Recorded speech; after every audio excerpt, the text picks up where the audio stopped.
Entonces, la característica sería...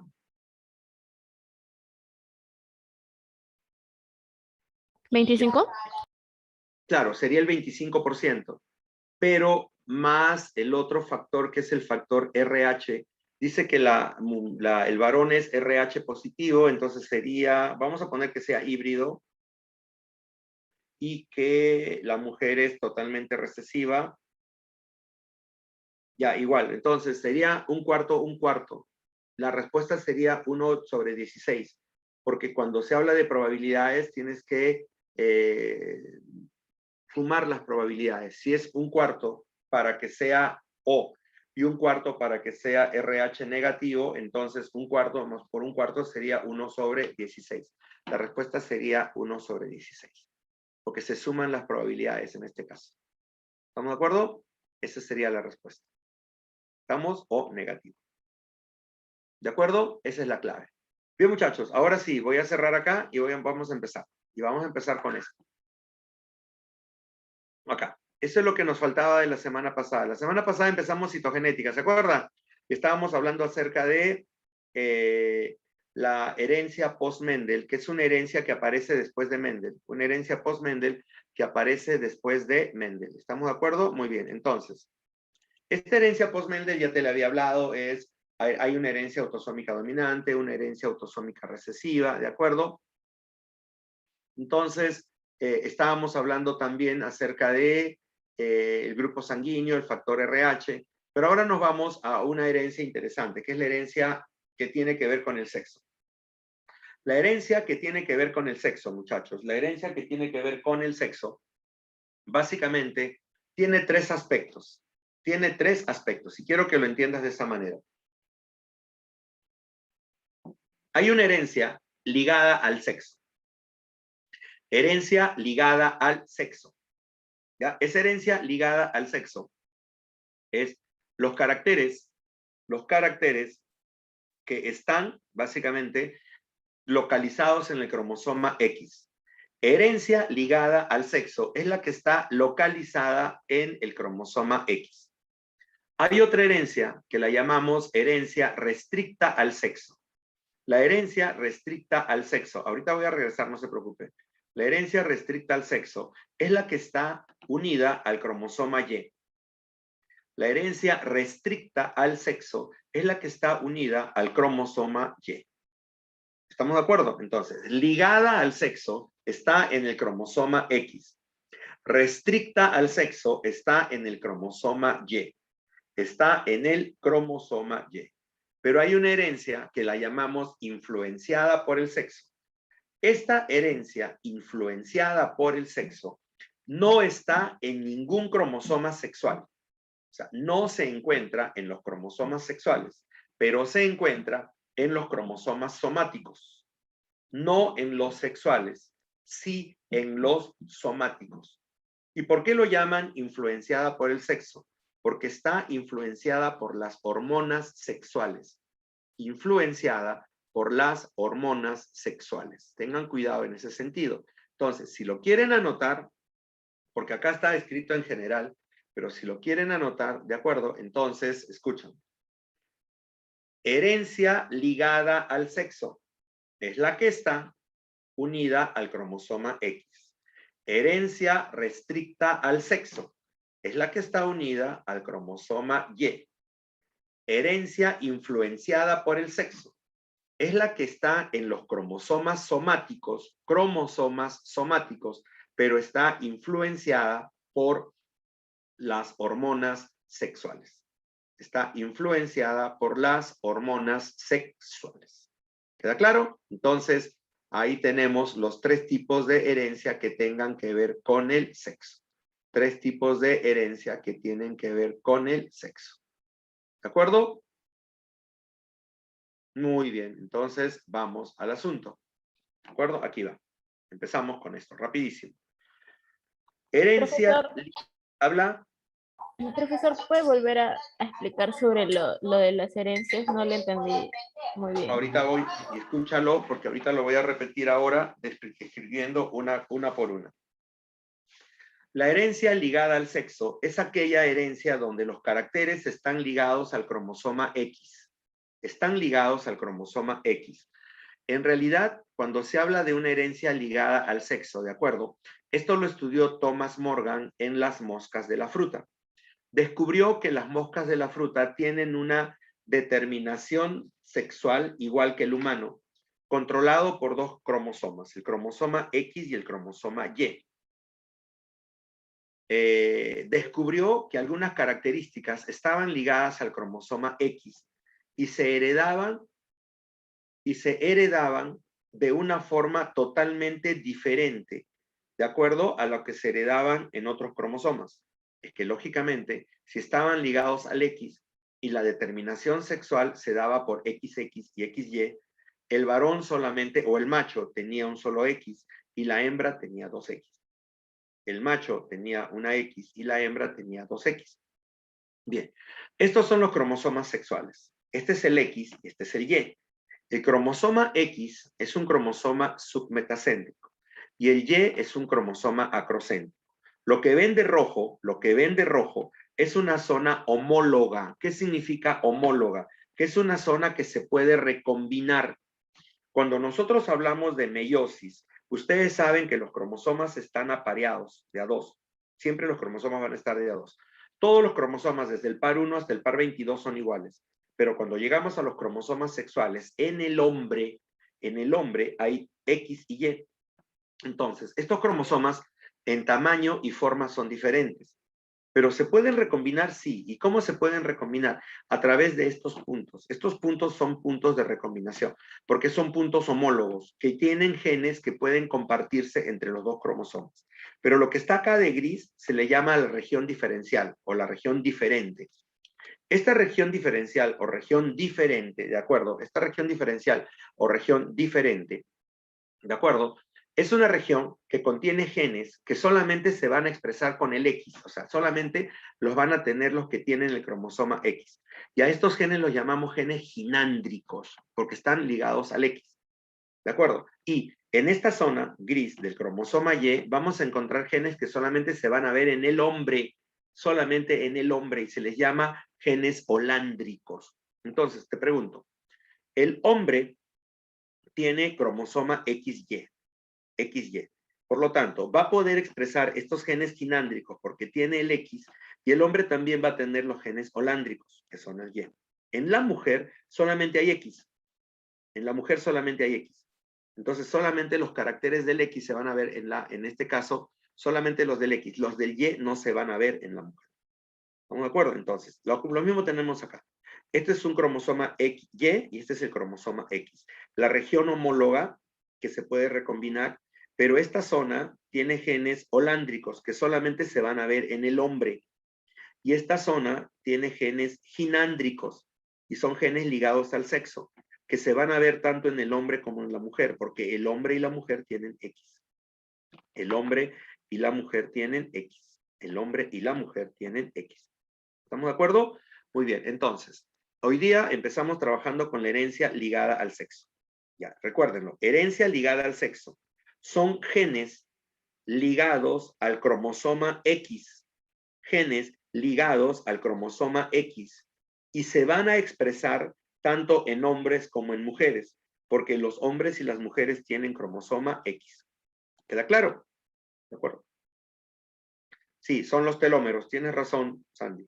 Sí, son los telómeros. Bien, entonces, la herencia ligada al sexo, lo vuelvo a repetir para la que me preguntó, la herencia ligada al sexo es aquella herencia que está ligada al cromosoma X y se va a expresar tanto en el macho como en la hembra y tanto en los hombres como en las mujeres. ¿De acuerdo? ¿Qué herencia tenemos ligada al sexo? ¿Qué herencia tenemos ligada al sexo? Tenemos la hemofilia. La hemofilia es una característica que para esta altura del partido ustedes ya me pueden responder. La hemofilia indica, ¿de acuerdo? La hemofilia indica la no posibilidad de coagular la sangre. Para coagular la sangre, ustedes ya conocen, ¿de acuerdo? Por lo menos tienen que tener una idea. para coagular la sangre, ¿de acuerdo? Nosotros utilizamos los factores de coagulación. A ver, por algo de esto ya deben haberlo hecho en anatomía, la coagulación. Ya, la homeostasia, ¿de acuerdo? Muy bien. La coagulación. Ustedes ya deben conocer la coagulación, así que no creo que tengan problemas con eso. A ver, ¿recuerdan cuántas etapas tiene para la coagulación de la sangre? ¿Sí? A ver, ¿quién me ayuda? ¿Cuántas etapas tiene la coagulación de la sangre? A ver, ¿quién me ayuda? ¿Cuántas etapas tiene la coagulación de la sangre? A ver, ¿quién me ayuda? A ver, ¿están poniendo acá? No, son 12 factores, lo acepto, pero son 4 etapas. Son 4 etapas, ¿de acuerdo? Son 12 factores, pero son 4 etapas. A ver, vamos con las etapas. Cuando hablamos de las etapas, la primera etapa es la vasoconstricción. ¿Qué es vasoconstricción? Vasoconstricción significa que cuando tú te cortas la arteria o la vena o el capilar, cuando te cortas la arteria, vena o capilar, inmediatamente el vaso sanguíneo se cierra. Inmediatamente el vaso sanguíneo se cierra tratando de evitar la pérdida de la sangre. Eso se le llama vasoconstricción. ¿Estamos de acuerdo? Bien. Luego viene la fase del tapón plaquetario. Las plaquetas se empiezan a unir y empiezan a formar un tapón que cierra la salida de la sangre, evitando la pérdida de la sangre. ¿De acuerdo? A eso le llamamos nosotros tapón plaquetario. Se cierra la salida de la sangre. Por último, la tercera etapa es la fase de coagulación. En esa fase, los 12 factores de coagulación empiezan a activarse y se activan formando una cascada de coagulación. ¿Qué significa esto de cascada de coagulación? El factor 12 activa el 11 activa el 10 activa el 9 y así sucesivamente hasta llegar al factor 1. Cuando llegan al factor 1, se forma la fibrina, que es una proteína que empieza a atrapar células como los glóbulos rojos, glóbulos blancos, que va a generar el coágulo.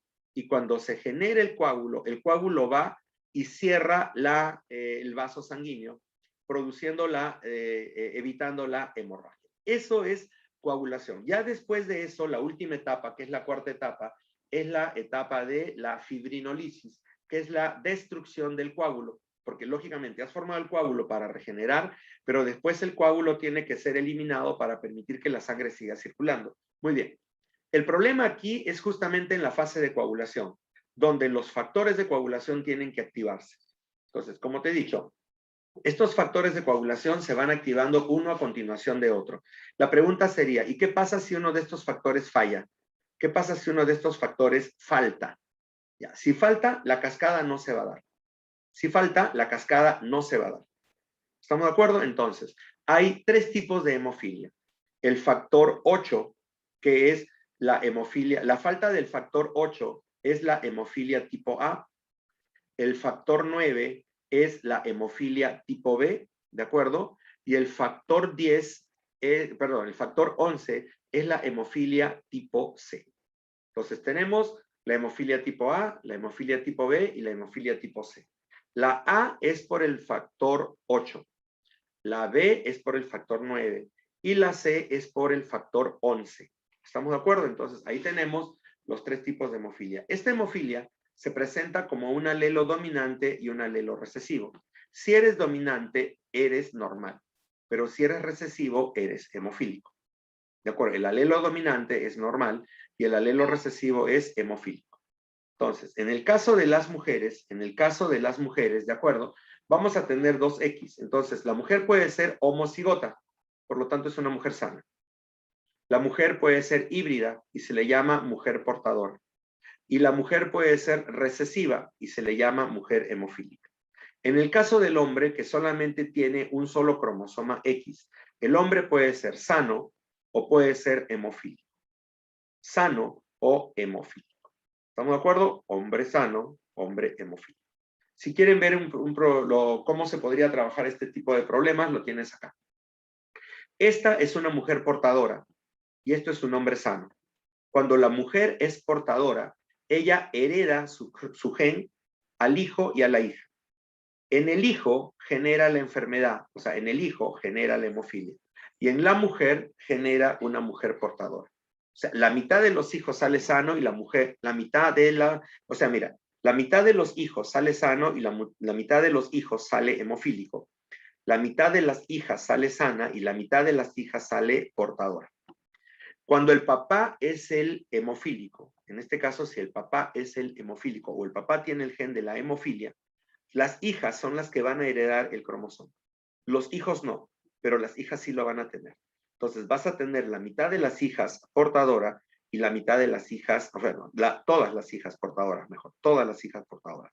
Es que entiende, en este caso, la mamá aporta un X para la hija y el papá aporta el otro X. Y el papá tiene el X con la hemofilia, o sea que obligatoriamente él le va a heredar las X a las hijas. Si el papá lo tienen las hijas. Si la mamá lo tiene, lo van a tener tanto el hijo como la hija. ¿Y qué pasaría si el papá fuera hemofílico y la mamá fuera portadora? Cuando el papá es hemofílico y la mamá es portadora, mira la combinación, ¿eh? El X sano con el Y sano genera un hijo sano.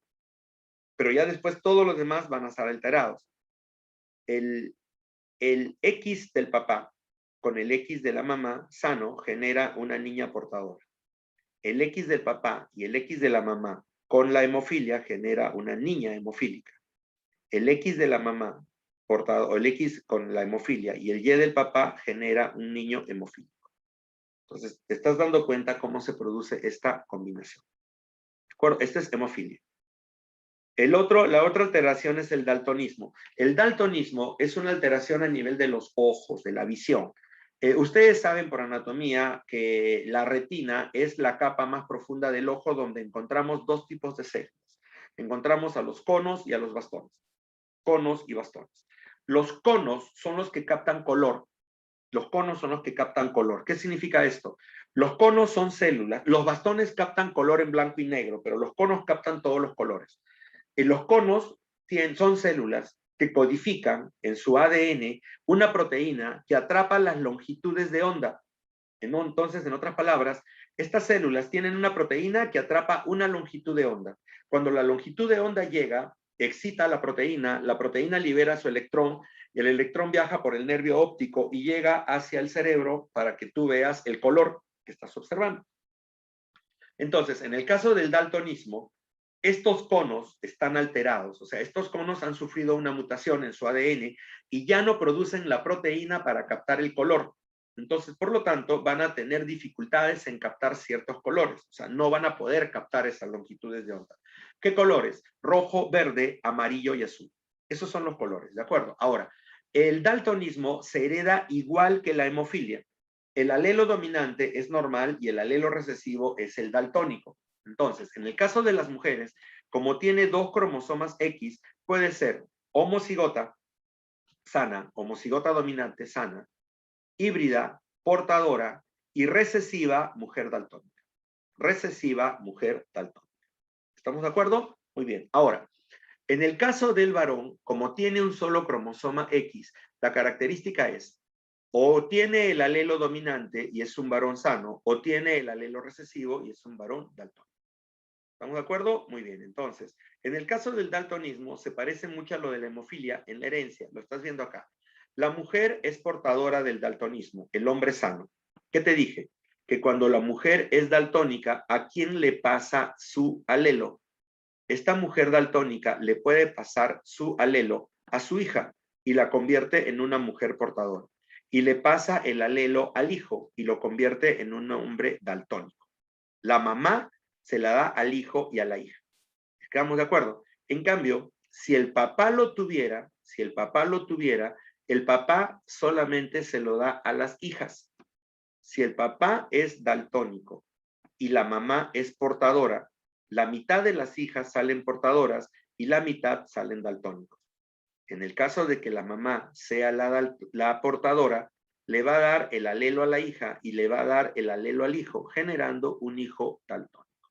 Entonces, ahí tienes las posibilidades que se pueden dar en el daltonismo. En realidad, esta es una prueba para el daltonismo. Esta es una prueba. Los oculistas, para determinarte si eres daltónico, te colocan esta prueba. En esta prueba lo que hacen es que tú tienes que identificar el número que se está escribiendo dentro de cada círculo. En el caso que te estoy presentando, ya tienes la respuesta, ¿de acuerdo? Pero en los casos que se hacen en unas pruebas en los oculistas adecuados, utilizan los círculos sin el resultado, o sea, sin esto, ¿de acuerdo? Esto ya lo sabe el médico o el oculista. Entonces, simplemente te dicen, dime qué letra o qué número estás viendo acá.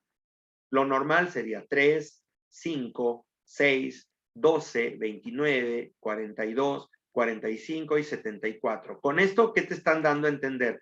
Que si tú logras ver, ¿de acuerdo? Que si tú logras ver todos los números, es porque en realidad estás bien de vista, o sea, no tienes ningún grado de daltonismo.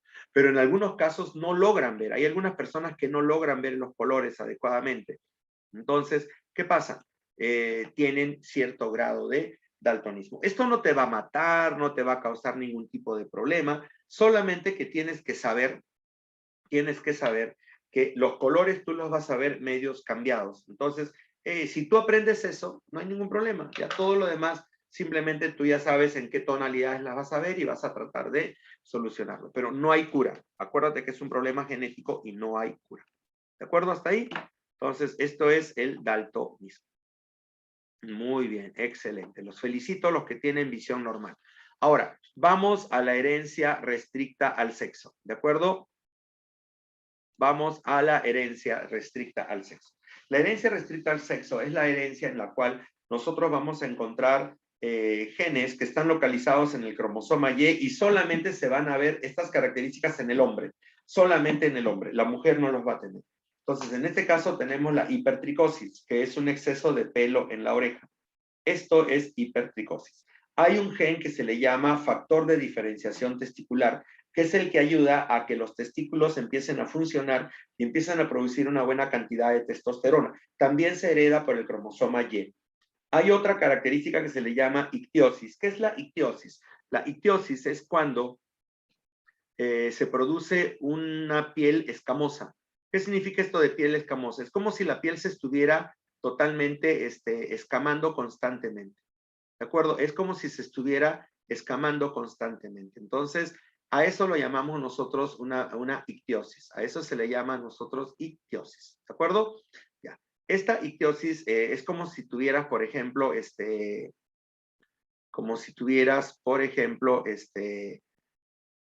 la piel reseca, totalmente reseca y escamosa. Totalmente reseca y escamosa. ¿De acuerdo? Entonces, tengan cuidado en ese sentido. ¿Estamos de acuerdo hasta ahí? Muy bien, muchachos. Ahora, y hay otro dato, hay otra característica también que es interesante, ¿de acuerdo? Hay otra característica que es interesante, ¿de acuerdo? Que es la sindactilia. ¿Qué significa sindactilia? Es cuando los dedos aparecen pegados. Normalmente nosotros tenemos los dedos separados. Entonces, ¿qué significa esto de sindactilia? Los dedos aparecen unidos, totalmente unidos. Los dedos aparecen totalmente asociados. ¿De acuerdo? Es como que todo pues estuviera pegadito, ¿de acuerdo? Todo estuviera asociado.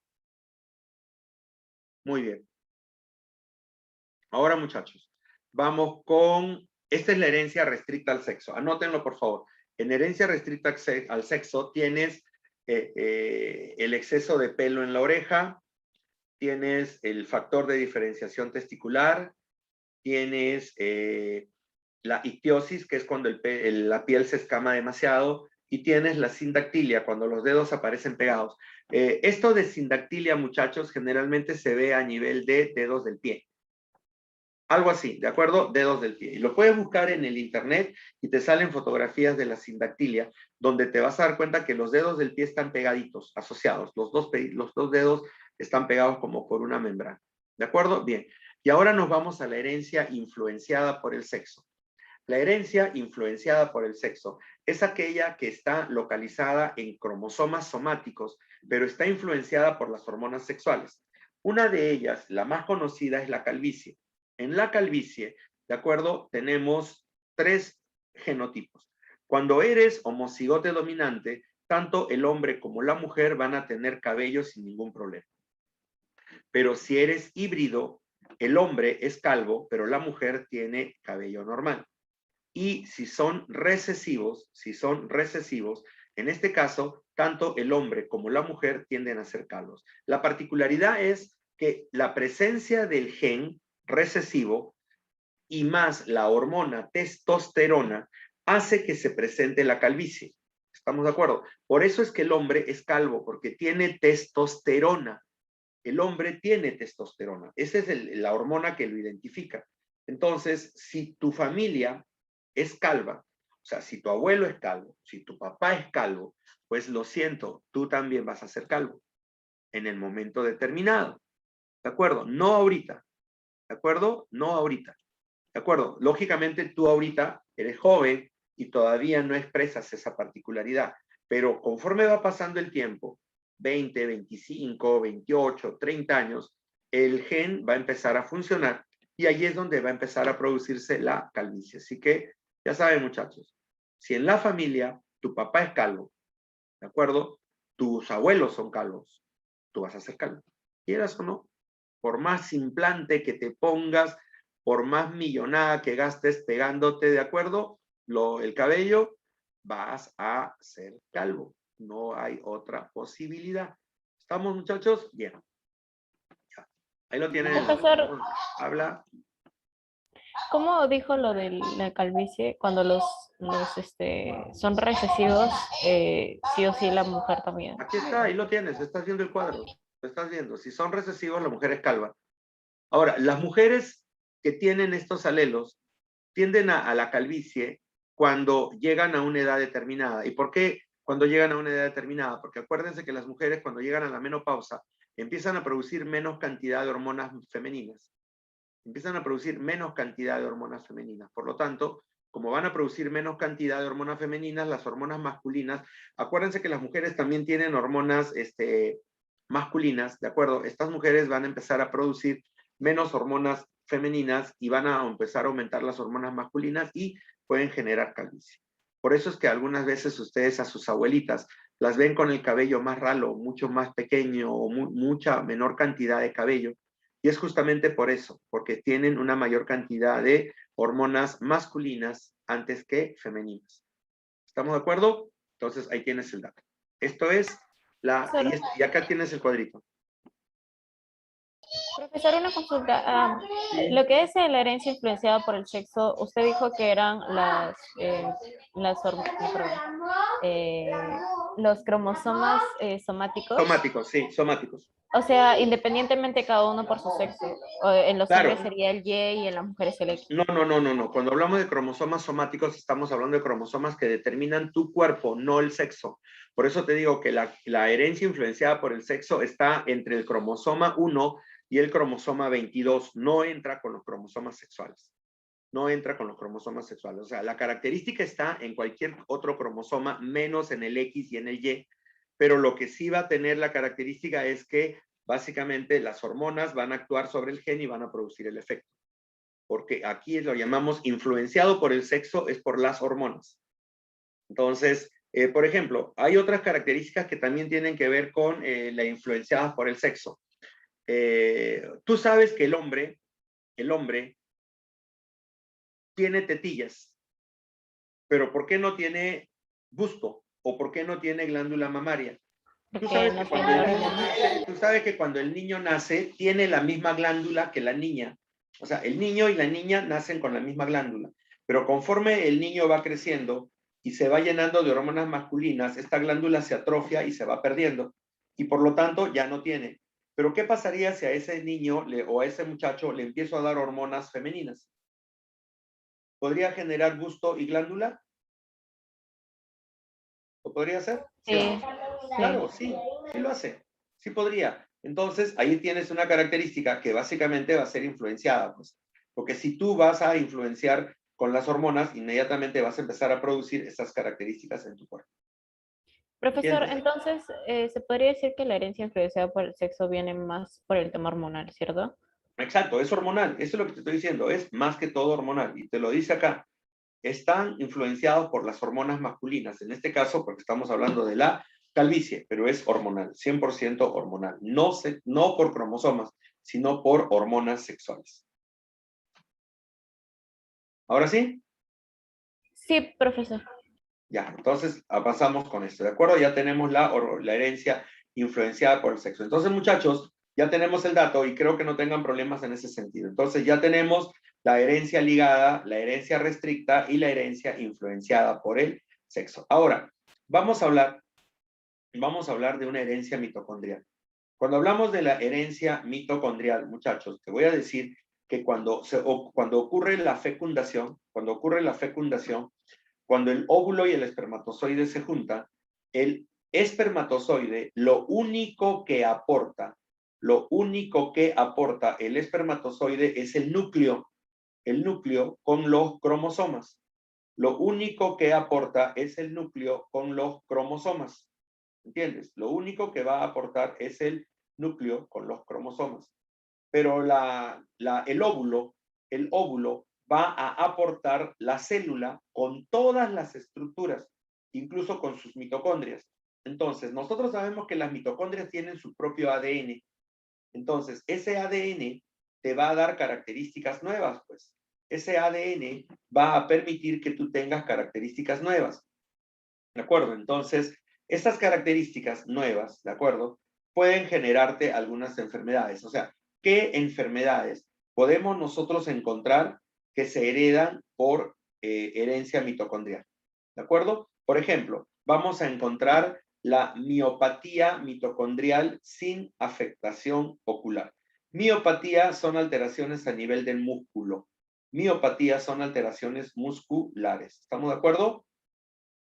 Muy bien, entonces, vamos a tener problemas como encefalomiopatías mitocondriales, o sea, músculos que están a nivel del encéfalo, que van a formar parte de nuestra cabeza, en cierto modo. Vamos a tener epilepsias, vamos a tener problemas de cansancio muscular, o sea, miopatía mitocondrial con acidosis láctica, ¿de acuerdo? Esta miopatía, ¿de acuerdo?, hace que la persona se fatigue mucho, que cuando camine se canse y se fatigue demasiado. Vamos a tener problemas con la retina, vamos a tener problemas con el corazón, ¿de acuerdo? O sea, va a haber alteraciones cardíacas, va a haber alteraciones a nivel muscular, va a haber alteraciones a nivel de ojo también, ¿de acuerdo? Porque puede producir miopía y otro tipo de alteraciones.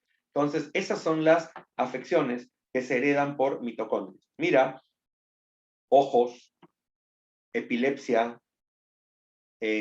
músculos cansados, problemas cardíacos, o sea, te puede dar un ataque cardíaco por este tipo de procesos. ¿Estamos de acuerdo hasta ahí?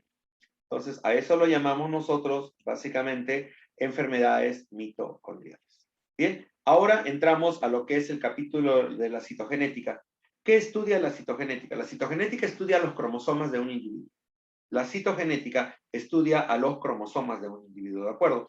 En 1946 recién se descubrió el verdadero cariotipo humano y recién se descubrió la cantidad de cromosomas reales del humano, que son 46 cromosomas. Recién en 1946, por Tillot y Levan, que fueron los que descubrieron el número cromosómico real. Número cromosómico real. Ahora, el cariotipo estudia el número, forma, tamaño de los cromosomas. Bien, según nosotros conocemos, y ustedes ya lo saben, los cromosomas tienen una cromátida que está formado por el brazo corto, el brazo largo, ¿de acuerdo? Y un centrómero con una proteína llamada cinetocoro que le permite unirse a las fibras del uso acromático. De acuerdo a la posición del centrómero, tenemos 4 tipos de cromosomas: metacéntrico, submetacéntrico, acrocéntrico y telocéntrico. Estamos los 4 cromosomas, ¿de acuerdo? Los 4 tipos de cromosomas. El cariotipo humano permite estudiar a los cromosomas humanos y clasificarlos, ¿de acuerdo? Y clasificarlos en 7 grupos, ¿de acuerdo? Los clasifica en 7 grupos. Ahora, estos 7 grupos, ¿de acuerdo?, se subdividen en 3 subgrupos, que son los cromosomas grandes, donde encontramos al grupo A con el par 1, 2 y 3, y el grupo B con el par 4 y 5. Luego, los cromosomas medianos, donde está el grupo C y el grupo D. El grupo C es el más grande porque tiene desde el par 6 hasta el par 12, incluido el cromosoma X, ¿de acuerdo? Y el grupo D, donde está el par 13, 14 y 15. ¿De acuerdo? Par 13, 14 y 15.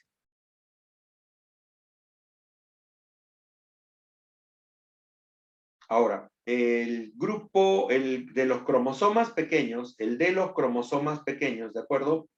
Vamos a considerar a 3 grupos. Vamos a tener básicamente al grupo E, donde está el par 16, 17 y 18. Vamos a tener al grupo F, donde está el par 19 y 20. Y vamos a tener al grupo G, donde está el par 21 y 22, incluido el cromosoma Y. Incluido el cromosoma Y. ¿Estamos de acuerdo? Entonces, mira, ahí lo tienes. Estos son los 7 pares. Y este es el cariotipo humano visto en global. El grupo A, el grupo B, el grupo C, el grupo D, el grupo E, el grupo F, el grupo G. Y acá tenemos los cromosomas sexuales. Te dije que el X pertenece al grupo C y el Y pertenece al grupo G. Y son los 7 Profesor, cromosomas, los 7 tipos, ¿sí? esos cromosomas que están solos son los que usted me estaba diciendo, los somáticos. Estos son los somáticos. Desde el par 1 hasta el par 22 son los somáticos. Y los cromosomas sexuales son el X y el Y. Ah, ok. Desde el par 1 hasta el par 22 son los cromosomas somáticos. Y el cromosoma X y el cromosoma Y son los cromosomas sexuales. ¿Ahora sí? Sí, profesor. Ya. Cuando estudiamos el cariotipo humano, cuando se estudia el cariotipo humano, se descubre que dentro del cariotipo humano solamente vamos a tener 3 tipos de cromosomas. Vamos a tener el cromosoma X, ¿de acuerdo? Vamos a tener el cromosoma metacéntrico, submetacéntrico y acrocéntrico, pero no hay cromosomas telocéntricos. Hay metacéntricos, submetacéntricos y acrocéntricos, pero en el cariotipo humano no hay telocéntricos. Eso métaselo en la cabeza desde ahora. El cariotipo humano no tiene cromosomas telocéntricos. Bien, este es el cariotipo de un hombre y esto es el cariotipo de una mujer. ¿De acuerdo? Como te estaba explicando, desde el cromosoma 1 hasta el cromosoma 22 son los cromosomas somáticos y estos son los cromosomas sexuales. Acuérdate que si está ligado al cromosoma X lo llamamos herencia ligada al sexo y si está en el cromosoma Y lo llamamos herencia restricta al sexo. ¿Estamos de acuerdo? Acá está. Estos son desde el par 1 hasta el par 22 los cromosomas somáticos y acá tenemos el cromosoma XX y esto nos indica que es un cariotipo de mujer. Esto nos indica que es el cariotipo de mujer. ¿Estamos de acuerdo hasta ahí? Muy Sí, bien, pues profesor. sigamos entonces. Ahora, esto que están viendo acá se le llama ideograma. ¿Qué es un ideograma? El ideograma es el dibujo del cariotipo. Eso es el ideograma. El ideograma es el dibujo del cariotipo, ¿de acuerdo? Entonces, tú estás viendo acá los cromosomas que han sido fotografiados, han sido recortados y han sido ordenados de mayor a menor tamaño formando el cariotipo. Acá lo que tenemos es el dibujo.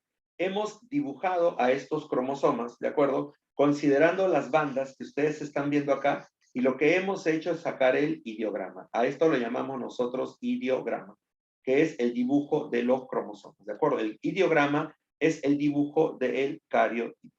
Ideograma es el dibujo del cariotipo. O sea, esto me permite a mí identificar. O sea, yo quiero hacerte quiero hacerte un diagnóstico citogenético. Entonces, ¿qué hago? Saco cromosomas tuyos, te saco un poco de sangre, de la sangre saco al glóbulo blanco, del glóbulo blanco, ¿de acuerdo? Saco los cromosomas y luego los ordeno formando el cariotipo. Una vez que ya tengo el cariotipo, empiezo a contrastar y empiezo a ver el cariotipo tuyo con el cariotipo normal humano y empiezo a diagnosticar y a ver si tus cromosomas son iguales, porque básicamente esa es la clave, buscar que tus cromosomas sean iguales.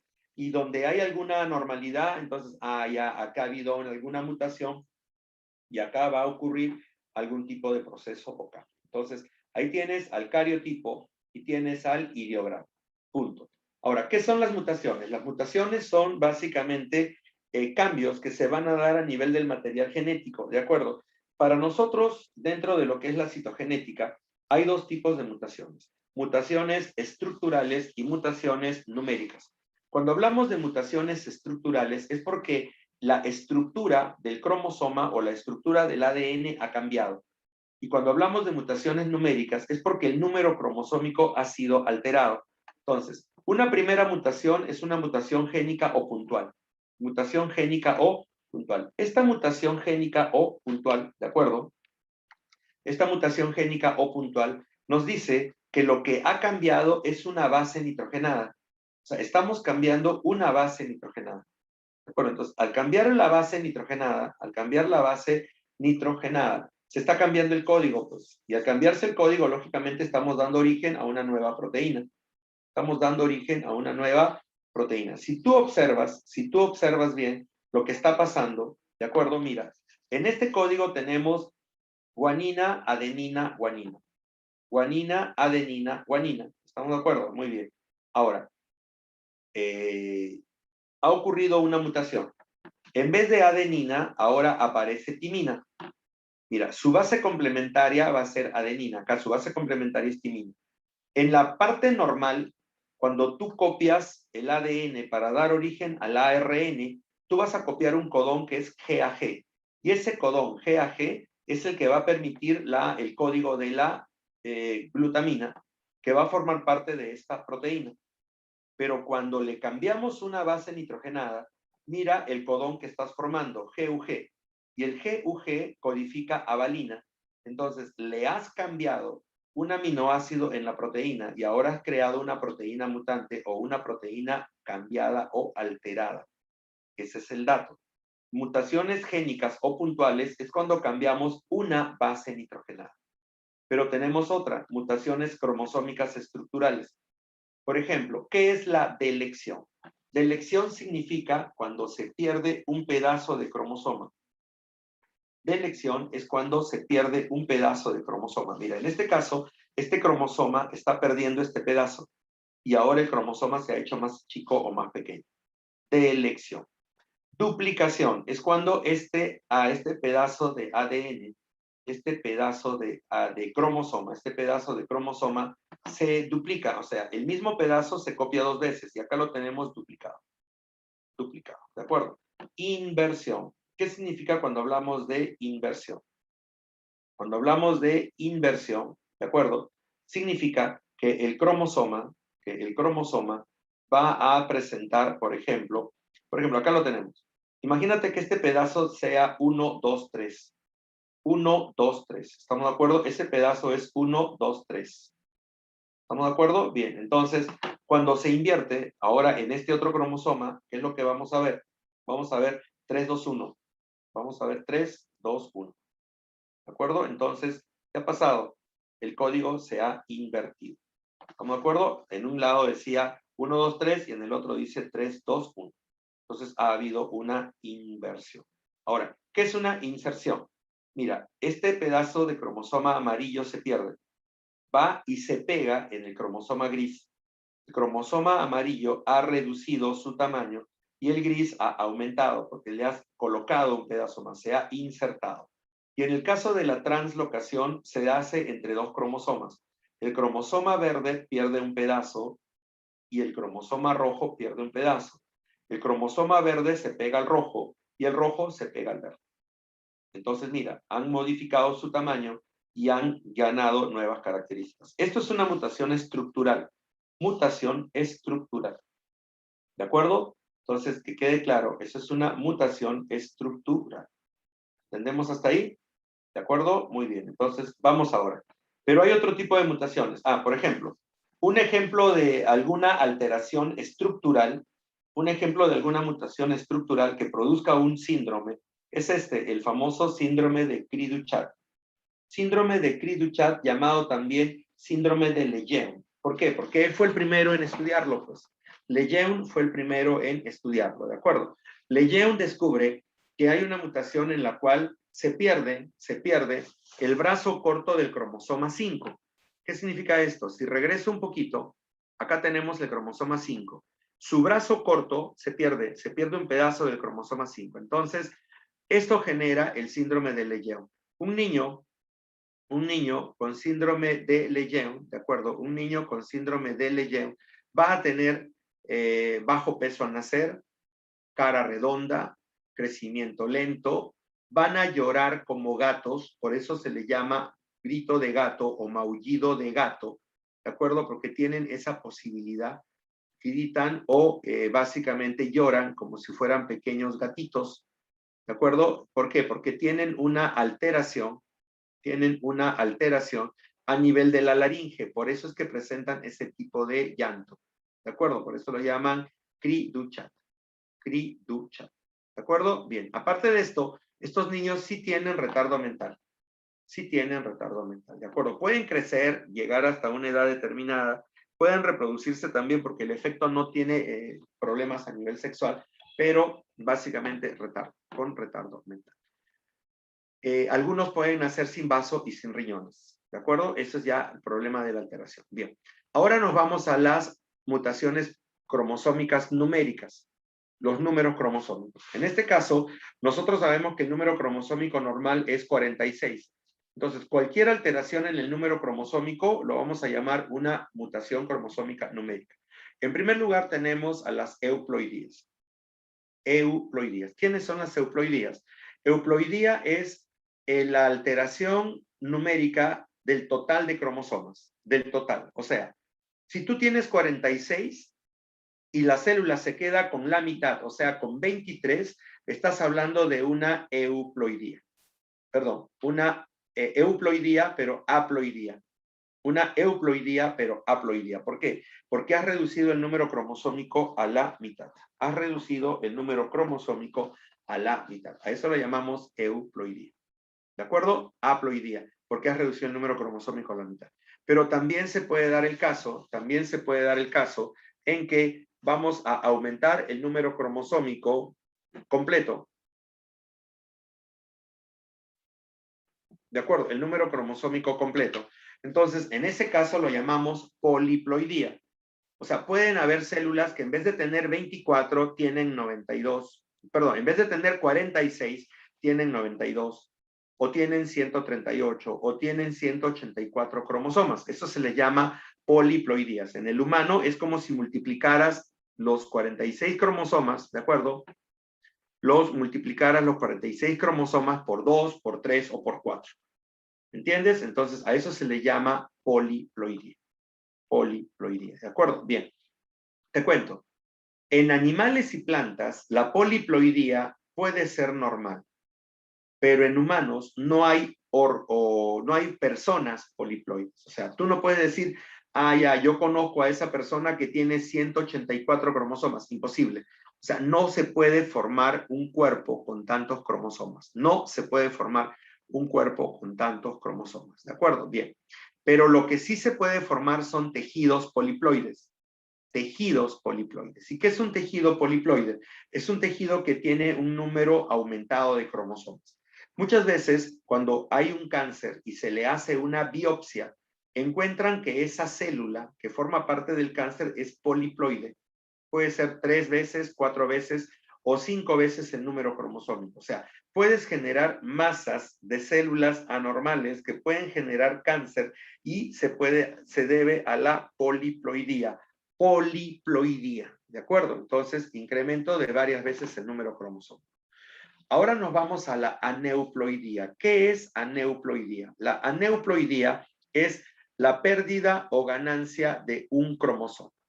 Pérdida o ganancia de un cromosoma, ¿de acuerdo? Entonces, si tú pierdes un cromosoma, vamos a llamarlo monosomía. Monosomía. Y si tú ganas un cromosoma, lo vamos a llamar trisomía. Y yo creo que sí lo puedes entender. ¿Por qué monosomía? Porque normalmente nosotros debemos tener 2 cromosomas de cada tipo. Pero si te falta un cromosoma, definitivamente vas a tener solamente 1. Monosomía. Y trisomía, cuando normalmente deberíamos tener 3, pero en realidad, no, 2, normalmente deberíamos tener 2, pero en este caso aparece uno más. Entonces estamos con 3 cromosomas. Estamos con 3 cromosomas. Entonces ahí viene la trisomía. Trisomía. ¿Estamos de acuerdo hasta ahí? Entonces, mira, Ana, te voy a presentar primero las principales trisomías. Las trisomías más conocidas son el síndrome de Patot.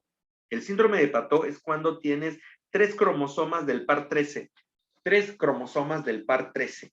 ¿De acuerdo? El síndrome de Patot se caracteriza por retraso en el crecimiento, tienen labio leporino, o sea, el labio partido, los ojos muy juntos o generalmente a veces se unen formando niños cíclopes, ¿de acuerdo? Niños cíclopes, que ya es un dato, ¿de acuerdo? Niños cíclopes, ¿de acuerdo? Tienen retardo psicomotor y mental, ¿de acuerdo? Estos niños también tienen cardiopatías congénitas, tienen anomalías en el diafragma, en el aparato urogenital y en el aparato sensorial.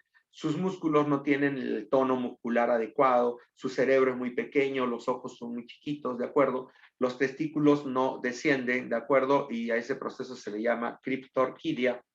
Los testículos no descienden y se le llama criptorquidia y tiene riñones poliquísticos. Esto es un niño patón. ¿De acuerdo? Niño pato. Ahí lo tienen, ¿sí? Trisomía del par 13. Trisomía del par 13. ¿De acuerdo? Muy bien, vamos. Trisomía del par 18, síndrome de Edwards. En el síndrome de Edwards, la particularidad es esta, muchachos. Tiene una deficiencia de crecimiento. El cráneo tiene una forma anormal. Mira, el cráneo, la cabeza está con una proyección hacia atrás y tiene básicamente la quijada hundida. ¿De acuerdo? La quijada hundida. Las manos las tiene en forma de puño, de esta manera, manos cerradas en forma de puño. ¿De acuerdo? Entonces, si te fijas bien, el anular y el medio, ¿de acuerdo? Están metidos hacia la parte interna, protegidos por el meñique y por el índice, y el pulgar viene a cerrar todo, y nacen con la mano cerrada, manos empuñadas, ¿de acuerdo? Esa es la particularidad, manos en forma de puño, ¿de acuerdo? Muy bien, ahora, las orejas las tiene en forma de fauno, las orejas las tiene en forma de fauno, ¿de acuerdo? Entonces, tiene en el talón tiene una proyección, ¿de acuerdo? En el talón tiene una proyección, ¿de acuerdo? Un balancín que, mira, le da como una especie de talón crecido hacia la parte de atrás. En el pecho tiene una quilla, que es un hueso que se está proyectando hacia la parte delantera. Estos niños no logran sobrevivir y se mueren antes del año o máximo año y medio, nada más. Síndrome de Edwards. El síndrome de Down, que es el que vamos a hablar, ¿de acuerdo? El síndrome de Down es se produce por la trisomía del par 21. Trisomía del par 21. Un niño Down se caracteriza por tener un pliegue que hace que los ojos aparezcan achinados. Tiene el pliegue simiesco, que significa una línea que cruza de lado a lado la mano. Hernia umbilical, ¿de acuerdo? Hipotonía, sus músculos son muy débiles, ¿de acuerdo? Tiene una hendidura, mira, que separa el dedo gordo de los demás dedos del pie, es una hendidura muy pronunciada en el pie, ¿de acuerdo? Tiene una obstrucción intestinal, eso es una estenosis, ¿de acuerdo? Tiene problemas cardíacos de nacimiento que puede llevarlo a la muerte tempranamente, tiene un exceso de piel en el cuello, ¿de acuerdo? Y retraso mental. Aquí tienes las características. Un dato interesante también es que estos niños siempre tienen la boca abierta, porque tienen la lengua muy grande. Tienen la lengua muy grande. ¿De acuerdo? Entonces, como tienen la lengua muy grande, siempre van a tener la boca abierta. Y el problema es que los labios, en cierto modo, se van a resecar y van a producir grietas y ciertas alteraciones a ese nivel. ¿Estamos de acuerdo? Entonces, ahí tienes las características de un niño Down. Punto. Esto es un cariotipo del síndrome de Paton, trisomía del par 13. Esto es un cariotipo del síndrome de Edwards, trisomía del par 18. Mira, 3 cromosomas del par 18. Acá el par 18 está normal, acá no. Y acá tienes la trisomía del par 21, 3 cromosomas del cromosoma 21 están acá. Entonces, esto es trisomías. Y te cuento, estas son trisomías somáticas, porque están afectando a cromosomas somáticos, cromosomas de nuestro cuerpo. Pero luego, ahora nos vamos con las aneuploidías o trisomías sexuales. ¿Cuáles son las principales trisomías sexuales? Empezamos con el síndrome de Klinefelter. En el Klinefelter, lo que vamos a encontrar son hombres que han nacido con un cromosoma X de más. O sea, el afectado es el cromosoma sexual, ya no son los cromosomas somáticos. En este caso, este muchacho va a tener 2X y un Y. Este se llama el síndrome de Klinefelter. Cuando nacen, estos niños en realidad son niños normales, ¿de acuerdo? con todo el fenotipo de un varón, porque tiene el cromosoma Y que ha determinado la característica, ¿de acuerdo? Pero van a tener ciertos problemas para el aprendizaje. Son como un poco lentos como para escribir y para leer, ¿de acuerdo? Como que se lentean un poquito para escribir y para leer. Pero luego, cuando ya empiezan a aprender y ya tienen la capacidad, empiezan a funcionar sin ningún problema y todo tranquilo. ¿De acuerdo? Entonces, bien. Pero cuando llegan a la pubertad es cuando empieza el problema. ¿Y por qué cuando llegan a la pubertad empieza el problema? Porque el cromosoma X empieza a funcionar y compite con el cromosoma Y, causando características de hombre y de mujer en el mismo individuo. Por ejemplo, en este caso, estos varones, estos muchachos que ya entraron a la adolescencia, pubertad, adolescencia y juventud, empiezan a presentar características muy especiales. Son lampiños, o sea, no tienen vello corporal. No tienen vello corporal, no desarrollan vello corporal. ¿De acuerdo? En segundo lugar, hombros estrechos, caderas anchas, brazos, piernas y dedos largos. ¿De acuerdo?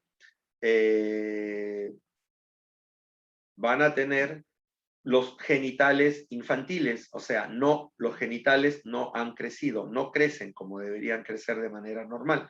¿De acuerdo?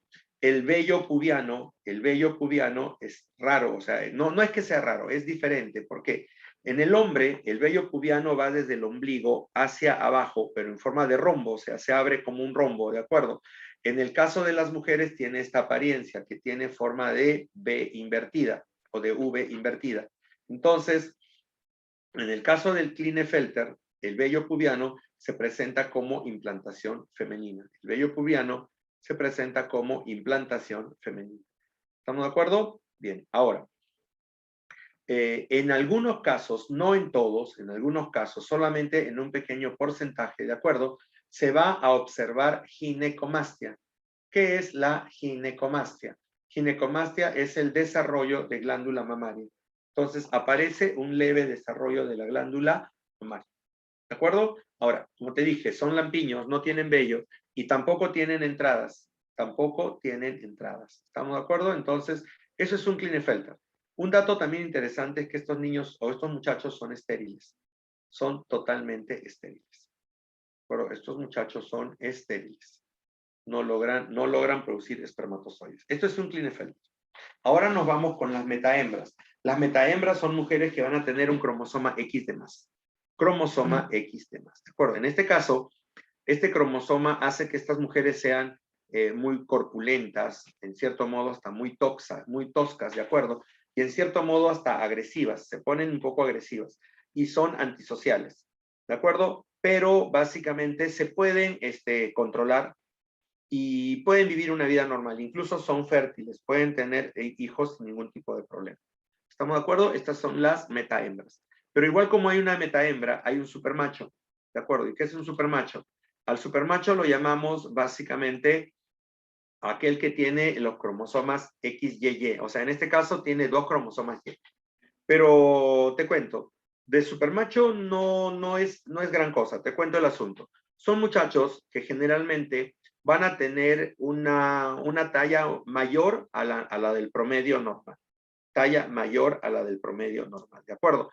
Tienen retraso mental y siempre van a tener personalidad infantil, ¿de acuerdo? Van a tener problemas en la coordinación motora y fina. ¿Qué significa eso? Que van a ser difíciles de escribir y difíciles de leer también. Van a tener problemas de coordinación y de lenguaje. ¿Estamos de acuerdo? Además, van a tener dientes muy grandes. Sus huesos van a ser muy grandes y van a presentar un acné muy fuerte, o sea, un acné muy fuerte que va a producir grandes nódulos en la cara. Estos son los hombres XYY, que son los doble Y que en realidad van a ser pues básicamente este tipo de niños o de personas con siempre personalidad infantil. Esto es un Klinefelter. Mira, el dato está en el cromosoma sexual. Hay 2 cromosomas X y un Y. Esto es un Klinefelter. Si te fijas, todos los cromosomas somáticos están normales, pero la falla está en los cromosomas sexuales. Pues esto es una metahembra, que es la XXX. Todos sus cromosomas son iguales, pero acá en el cromosoma X, en vez de haber 2, hay 3. Y el XYY, acá está, mira, este es un varón que tiene el cromosoma X y 2 cromosomas Y. Todos los demás cromosomas son iguales, pero en este caso, o sea, son somáticos normales, pero los cromosomas sexuales son los alterados. Ahí los estás viendo, Klinefelter, metahembra y el supermacho, como lo podrían llamar ustedes, ¿de acuerdo? Bien. Y la última Profesor, es la monosomía, ¿sí? profesor, una consulta. En lo que tiene que ver los pares de cromosomas, ¿cómo va la conjugación? O sea, todos son X. Por ejemplo, en el primer par de cromosomas es XX y solamente lo distingue en los dos últimos, que son los sexuales, el Y y el X, para que sea mujer, o en el primer. No, no sé, no sé, según lo que estoy entendiendo de lo que me estás preguntando, tú me estás diciendo que este primer par es X. Claro. No, este es el cromosoma 1. Este es el No, cromosoma 1. sí, sí Este lo es el entiendo, par profe. 1, par 2, par 3, par 4, par 5, hasta el par 22. Estos pares son los pares cromosómicos somáticos, desde el par 1 hasta el par 22. Y estos son los cromosomas sexuales, separados, totalmente separados. ¿De acuerdo? En este caso, si fuera normal, sería un X y un Y. Pero como es alterado, tiene dos X y un Y. ¿De acuerdo? Pero este es el par 1, 2, 3, 4. Todos estos pares somáticos son iguales porque todos pertenecemos a la misma especie. Pero ¿qué te hace diferente a ti de hombre y de mujer? En el caso del hombre, acá es XY y en el caso de la mujer sería XX. Esa sería la diferencia. O sea, en esos pares no existe, vamos a decir, como que la variación de X y Y. No te entiendo qué me quieres decir de la variación. A ver, explícate mejor. O sea, cuando se distingue entre hombre y mujer, varía, ¿Ya? ¿no? Es XX o XY. ¿Ya? Pero supongamos en todo lo que viene a ser los 22 pares, si hay alguna, o sea, el primer cromosoma es un X, el otro es X y así, o no tiene ninguna variación, a eso me refiero. Sinceramente, a ver, esto es un cariotipo humano de hombre y esto es de mujer. ¿Ya? Un hombre y mujer. ¿Dónde está la diferencia? ¿Dónde está entre el cariotipo de hombre y de mujer? ¿Dónde está la diferencia? En los sexuales, en Ya, los cromosomas cromosomas sexuales. sexuales. Acá está. Este es el par sexual XY y este es el par sexual XX. ¿Sí? Ya. Pero este cromosoma 1 es el par 1 y este es el cromosoma par 1. O sea, solamente reciben el nombre como par uno, así nada Claro, más. claro, el cromosoma par 1, par 2, par 3, par 4, par 5, y son diferentes al X y al Y, ¿ah? No son iguales. ¿Ah? Estos son otros cromosomas. Tú Ah, tienes eso quería 23 saber. pares cromosómicos diferentes. 23 pares cromosómicos diferentes. No, o sea, lo que te entendí es que tú crees que acá está un X, este es un X. Claro, algo así. No, no, no, no, no, no, imposible. No, no, no, no, no, no. Tú en tu cuerpo, tú tienes en cada célula un par 1 y aparte los cromosomas X. Tú tienes 22 pares cromosómicos totalmente diferentes, ¿de acuerdo? Y acá tienes el par cromosómico sexual XX. Estos son cromosomas muy diferentes a todos estos. O sea, por eso te dice, tú tienes 23 pares cromosómicos diferentes. ¿Me entiendes? No vayas a pensar que esto es un X. Esto es X. No, no, no, no, no. Cada uno es diferente. Tú crees, bueno, supongo que me estarás diciendo porque los ves parecidos por la forma y tienen forma de X. No, no, no, no es por eso. Sino porque básicamente cada uno tiene su tamaño, tiene su forma, tiene su centrómero y ahí está la diferencia esencial. ¿Entiendes? Entonces, esa es la particularidad y quiero que lo entiendas así. Ahora, lo que te estaba mencionando acá es que, por ejemplo, en el síndrome de Patot, el que está alterado es el par 13. En el síndrome de Edwards, el que está alterado es el par 18. El síndrome de Down, el que está alterado es el par 21. Y en las alteraciones sexuales, El que está alterado son los cromosomas sexuales. En el Klinefelter hay 2X. En el metahembra hay 3X. Y en el supermacho hay un X y 2Y. Pero todos los demás cromosomas son totalmente diferentes. No se ven, o sea, no vas a decir que son iguales al X y al Y. Posible. Ahora, la única monosomía viable, ¿de acuerdo? Es el síndrome de Turner. La única monosomía viable es el síndrome de Turner. El síndrome de Turner es un síndrome donde falta un cromosoma sexual. En este caso, falta un cromosoma X. Todos los demás cromosomas están, pero solamente tiene un X. No tiene el otro X. Por eso lo llamamos 45X0, porque le falta un cromosoma X. En este caso, nacen niñas, porque el cromosoma X determina esa particularidad. Nacen niñas, ¿de acuerdo? Pero siempre van a tener apariencia infantil, o sea, significa que estos niños, a estas niñas, nunca van a tener desarrollo sexual secundario, no presentan desarrollo sexual secundario, ¿de acuerdo? Tienen retardo mental, tienen una membrana que une el cuello a los hombros, ¿de acuerdo? Y por eso lo llaman cuello de esfinge, ¿de acuerdo? Tienen el pecho ancho y las caderas estrechas y siempre van a tener un coeficiente intelectual de retraso. Van a ser inmaduras e infantiles. Inmaduras e infantiles. Esto es básicamente el famoso síndrome de Turner. El síndrome de Turner, ¿de acuerdo? La monosomía por falta de un cromosoma sexual. Monosomía por falta de un cromosoma sexual. Ahí lo tienes, ¿estamos de acuerdo? Entonces, con esto estamos acabando todo lo que es la parte de citogenética. Ya tenemos la citogenética desarrollada. Con todas las alteraciones les he presentado los cariotipos, así que tienen todos los datos para que ustedes puedan entender el asunto. Punto. Con esto acabamos lo que es la citogenética. Y ahora voy a empezar a compartir lo que teníamos que conversar ahora, y vamos a conversar esta primera parte, que es el origen de la vida y la evolución. Origen de la vida y la evolución. ¿De acuerdo? Bien. Para hablar acerca del origen de la vida, muchachos, para hablar acerca del origen de la vida, te lo voy a contar rápido, porque no es nada del otro mundo y sí lo vas a poder entender. ¿De acuerdo? Desde que el hombre empezó a pensar, siempre se hizo la misma pregunta.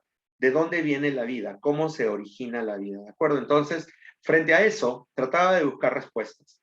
El origen de la vida tiene que empezar básicamente con el origen de la Tierra.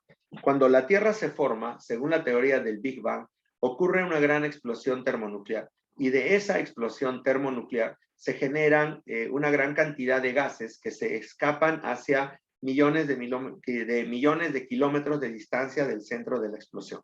¿De acuerdo? Entonces, frente a eso, conforme estos gases se van alejando de la explosión, se van enfriando y se van condensando. Y al irse condensando, poco a poco, se van formando los planetas que nosotros conocemos.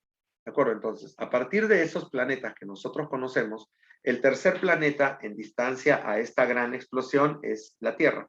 Y empieza a tener ciertas características importantes. Ahora, estas características, de acuerdo, hacen que la Tierra tenga una temperatura y tenga ciertas condiciones químicas que nosotros manejamos.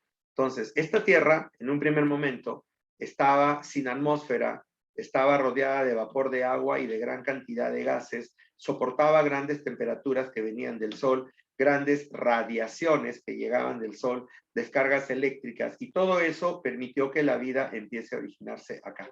Entonces, eso es lo que se plantea. El planeta Tierra se origina de esa gran explosión, el famoso Big Bang. Bien, después de eso, de acuerdo, la Tierra lógicamente fue evolucionando y aparecieron los hombres. Cuando el hombre empezó a pensar y empezó a cuestionarse de dónde viene la vida, de dónde se origina la vida, la primera forma de respuesta es básicamente que viene de las fuerzas sobrenaturales o viene de los dioses. Básicamente es la fuerza de los dioses, ¿de acuerdo? Entonces, esa es la primera respuesta que se va a conocer. Es la primera respuesta que se va a conocer. Entonces, si ustedes recuerdan, las grandes culturas antiguas basan sus explicaciones justamente en eso, muchachos. Las grandes culturas basan sus explicaciones justamente en eso. en cómo los dioses crearon a los seres vivos como nosotros los conocemos. Ustedes, por ejemplo, han conocido las teorías de los egipcios, babilónicos, asirios, ¿de acuerdo? Y sin ir muy lejos, acá en América tenemos las teorías de los incas y de los mayas, que hablan acerca de dioses como el sol, la luna, las estrellas, los apus, que dieron origen a los seres vivos acá en la Tierra. Entonces, esa es la famosa, la primera teoría, y a esa teoría nosotros le vamos a dar el nombre de generación espontánea. Esa es la famosa generación espontánea. ¿De acuerdo? La generación espontánea dice que la vida aparece de la nada, de fuerzas sobrenaturales que los dioses han creado acá en la Tierra. Punto. Generación espontánea. Esta generación espontánea tiene, pues, es antigua, desde que las civilizaciones empezaron a formarse. Recuerda que estas grandes culturas también tenían que ver con una cultura que nosotros también conocemos como los hebreos, que dieron origen o que fueron la cuna del concepto cristiano. Pero los hebreos son la cuna del concepto cristiano. Entonces, los hebreos hablaban de que Dios había creado todo a su imagen y semejanza. ¿Recuerdan? Ese es el Génesis. Entonces, que lo tenían escrito ellos y que está escrito básicamente en la Biblia, ¿de acuerdo? Que está escrito en la actual Biblia. Bien, pero entonces, vamos. Este concepto hebreo estaba muy escondido, así que vamos a dejarlo por ahí un minuto, pero el concepto de generación espontánea, que te había contado de todas esas grandes culturas, este concepto llega a Grecia, y en Grecia se bifurca en dos ramas. La primera rama es la de la teoría materialista, y la segunda rama es la teoría idealista. Los materialistas decían que la vida se origina a partir de la materia, de las cuatro materias más importantes que encontramos, o los cuatro elementos naturales, que son el fuego, el agua, el aire y la tierra. ¿De acuerdo? Fuego, agua, aire y tierra. Cada uno tiene una energía vital, y cuando se unían daban origen a los seres vivos como nosotros los conocemos. ¿Entiendes? Entonces, a eso se le llamaba básicamente la teoría vitalista, defendida por Demócrito, Tales de Mileto, Anaximandro y Genófanes. Lo llamamos la teoría vitalista o materialista. En este caso no hay dioses, no existen los dioses por ningún lado. En cambio, la otra es la teoría idealista. La teoría idealista, de acuerdo, la teoría idealista es la misma generación espontánea, pero con retórica, o sea, adornada de palabras. Aristóteles la postula hace unos 2000 años y, Platón la postula y Aristóteles la difunde por todo lo que es Asia Menor, o sea, hace que sea público y sea más conocido este concepto. ¿Estamos de acuerdo? La teoría idealista es la misma generación espontánea y dice que la vida se origina de la materia inerte, ¿de acuerdo? Más una fuerza sobrenatural regalada por los dioses, y esa fuerza sobrenatural es la entelequia. En el caso de los griegos, hablaban de la fuerza sobrenatural dada por el rayo de Zeus, ¿de acuerdo? Que daba origen a estas características, ¿entiendes? El rayo de Zeus que daba origen a estas características. Bien, ahora, este concepto idealista empezó a desarrollarse, ¿de acuerdo? Y tuvo gran auge, en realidad tuvo gran auge, y casi todas las culturas la aceptaban, ¿de acuerdo? Pero recuerden que Roma en un primer momento empezó siendo un pueblo que empezó a desarrollarse, pero luego Roma se convirtió en un imperio, y este imperio colonizó primero a todo lo que era Europa, y luego a todos los pueblos de Asia Menor. Entonces, estos pueblos de Asia, en cierto modo, como Grecia, influenciaron sobre Roma. ¿Y qué es lo que hicieron? Roma crea o también produce una misma teoría.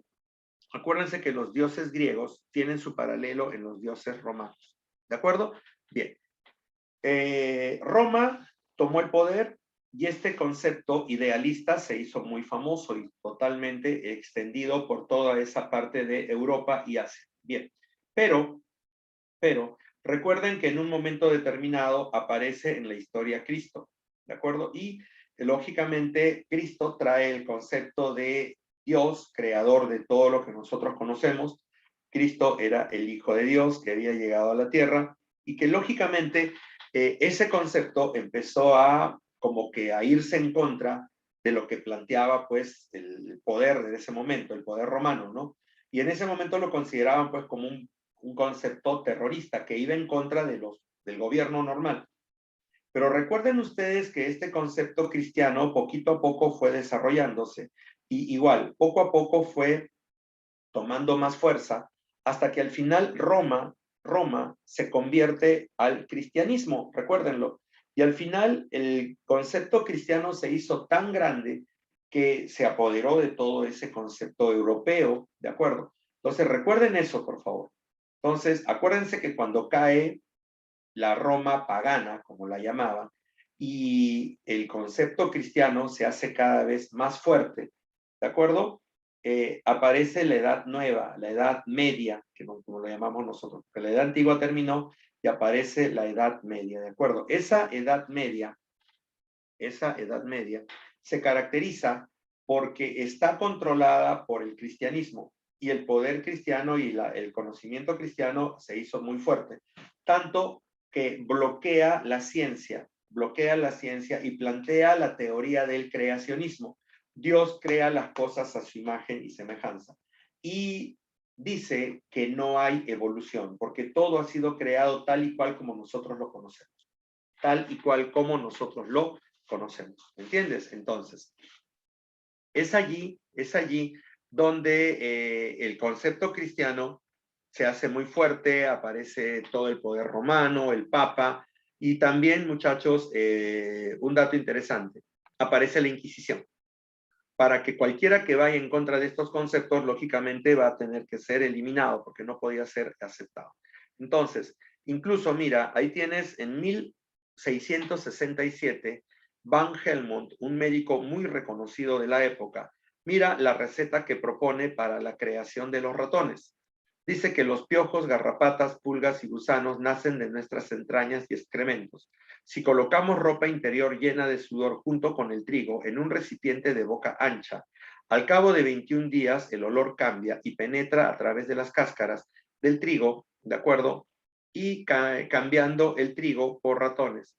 Y lo mejor es que produce ratones de ambos sexos que pueden reproducirse entre sí y reproducirse con otros ratones que ya existían con anterioridad. O sea que imagínate esa forma de pensar. E imagínense cómo se creía que se producía la vida en ese momento. ¿De acuerdo? Entonces, ese es un dato interesante. Pero lógicamente todo cambia. Todo cambia. Y los conceptos lógicamente tienen que cambiar. Los conceptos tienen que cambiar. Entonces, aparecen científicos que se van en contra de este proceso. ¿De acuerdo? Aparecen científicos que se van en contra de esto. Y el primero en irse en contra de todo este concepto fue Francisco Redi. Francisco Redi dijo, la generación espontánea para mí no existe. No existe, ¿de acuerdo? Y voy a demostrarlo. Y lo quiso demostrar a través de este experimento que es carne y moscas. En dos frascos de boca ancha colocó carne, lógicamente. Uno lo dejó destapado y el otro lo dejó tapado. En el frasco que estaba destapado, el olor de la carne atrajo a las moscas. Las moscas llegaron, colocaron sus huevos y de los huevos salieron larvas.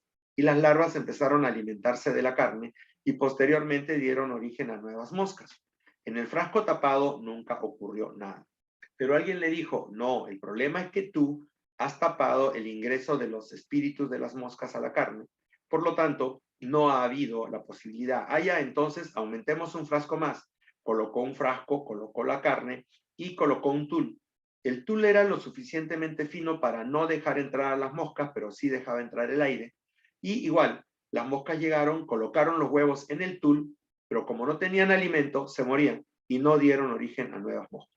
Entonces, Redi con este experimento concluye, la vida da origen a la vida. La vida da origen a la vida. Claro que este fue el primer paso, ¿de acuerdo? Este fue el primer paso, ¿de acuerdo? Para poder explicar el origen de la vida. Posteriormente aparecieron más científicos y justamente aparece Leeuwenhoek, Lázaro Spallanzani, Needham, pero ya eso va a ser tema de la otra clase, muchachos, para poder explicárselos con paciencia y básicamente ustedes puedan entender este concepto.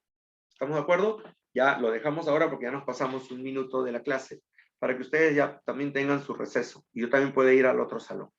Entonces voy a dejar de compartir y ahí lo tienen, muchachos. Pueden leer las diapositivas para ir avanzando e ir dándose cuenta de lo que vamos a trabajar, ¿de acuerdo? La próxima semana y poder, y ustedes ya vayan entendiendo la situación con mayor claridad, se podría decir. Gracias, profe, su ¿De clase estuvo acuerdo? No, gracias a ustedes porque han estado también preguntando y eso es importante.